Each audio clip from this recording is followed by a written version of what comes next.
Years ago when I worked at a record label. It was a local record label in Philadelphia. Well, it was right outside of Philadelphia. There were quite a few groups that you may be familiar with that came through this particular record label. So it was very exciting to be there, just see the inner workings of that facet of the entertainment industry. I worked the receptionist desk, and I would answer the phones, and I would make sure that people got their messages and, little administrative things and yada, yada, yada. So while I was there, I met a girl. She was in the legal department. She was basically, well, it wasn't a department. She was a lawyer, and she basically took care of a lot of the legal side of things for the label.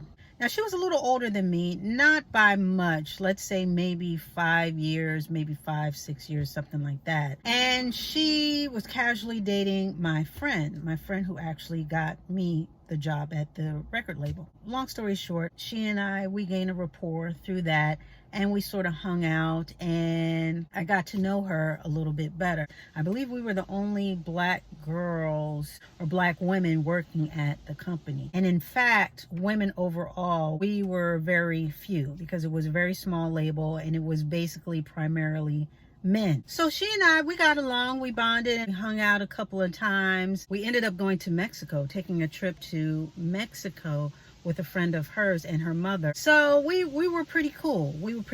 So anyway, me being the receptionist, a lot of people would gather in the lobby area, you know what I mean? And hang out and talk to me. And again, the company was basically made up of men. So we would all laugh and joke, a little bit of flirtation going on. But the guys were really nice. It was a really nice group overall. It really was. And I remember her one day coming by. I don't remember what precipitated the conversation, comment about dating or something like that.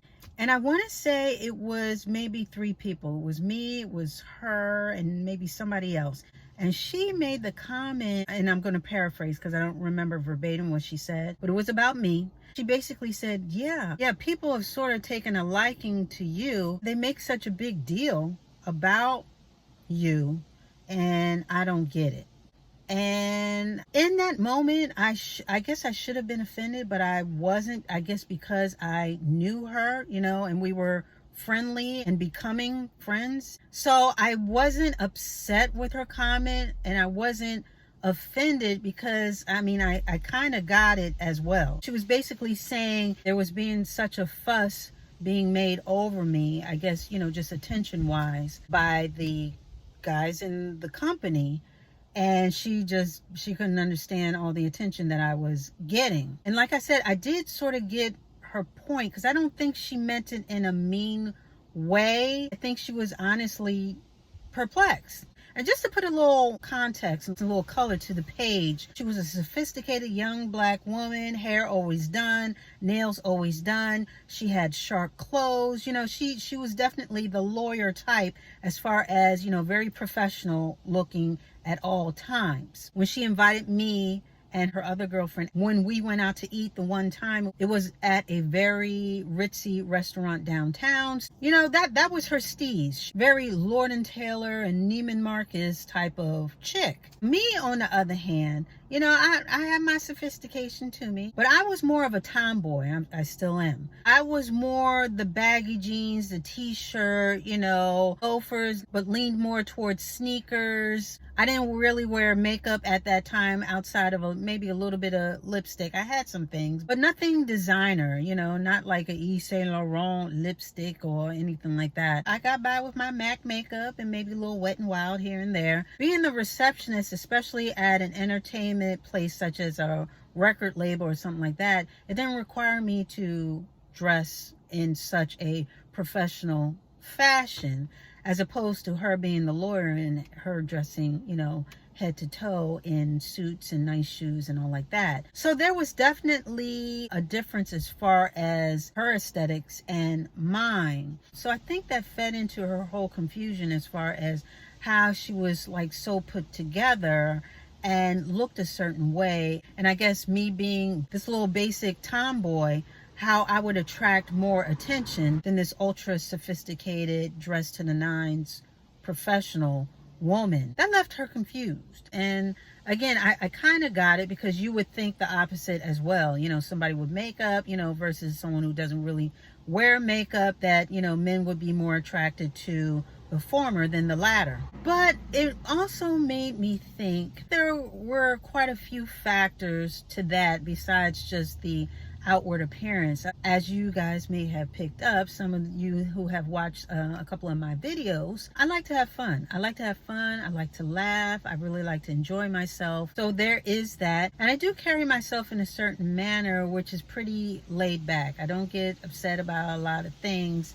And overall, I'm more of a guy's girl. I love sports. I don't really get into petty things and so forth and so on. And I had a lot in common with a lot of the guys as well. And plus, I like to learn. Like, we had engineers, like in-house engineers, that would come by and they would say certain things. And I took a genuine interest in what they had to say. And that would compel them or make them more comfortable in speaking with me and sharing different things, because I actually listened. You know what I mean? So I think there was that too, and that they were very comfortable around me. I wasn't intimidating in any way. And I think there's certain comfort and attraction in that. And you know what?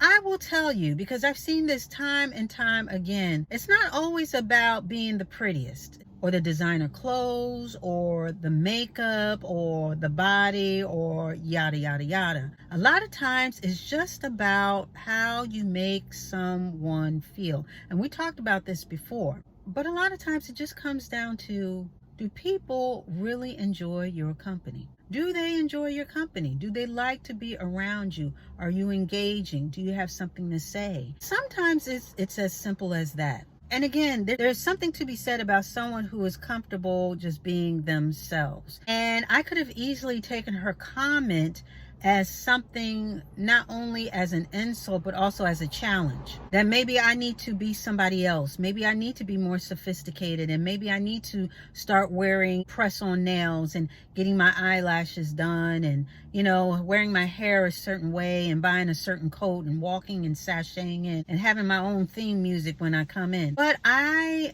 like being me, you know what I mean? And I've always, for the most part, been comfortable being myself, and I'm okay with all of my quirks, everything that comes along in my package. You know, a lot of us, we try to figure out and finagle and do this whole origami to attract a certain man, and, you know, a certain group and a certain group of friends, when you yourself, you are enough. And just showing up as your genuine, authentic self is all you really need to do. Your kinfolk will find you. Those that align with you and that really will enjoy you and celebrate you and get you. Really get your ins and outs and your quirks. You will attract those people whether you're trying to or not. A lot of people, they have an issue with different. If you walk different, if you don't listen to a certain type of music, if you look a certain way, you know, maybe you like to read books and you don't watch movies, or maybe you like country music and while everybody likes hip hop, there's something beautiful in you that it rubs them the wrong way, and have them say things or do things that try to hurt your feelings, or make you feel less than, or make you feel like you don't belong. And it really says a lot when you're able to show up as yourself and be your own type of wonderful. And me hanging out with the girl at the record label, I never wanted to be her. I like being me. I enjoyed being me. And even though she said that and she made me think, I went on being me, because I said, well, obviously being me is working for me. You know, you're not going to be everyone's cup of tea, nor should you be. You're not here to please everyone's palate. A lot of people don't like spice. You know, a lot of people don't like salt. A lot of people don't like pepper. A lot of people don't like seasoning at all.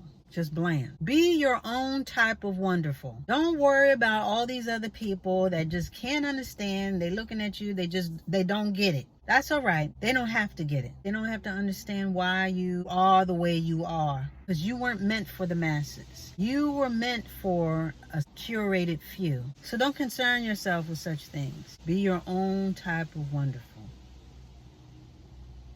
That's it. Be your own authentic self and be your own type of wonderful. And with that, we are going to put a button on it.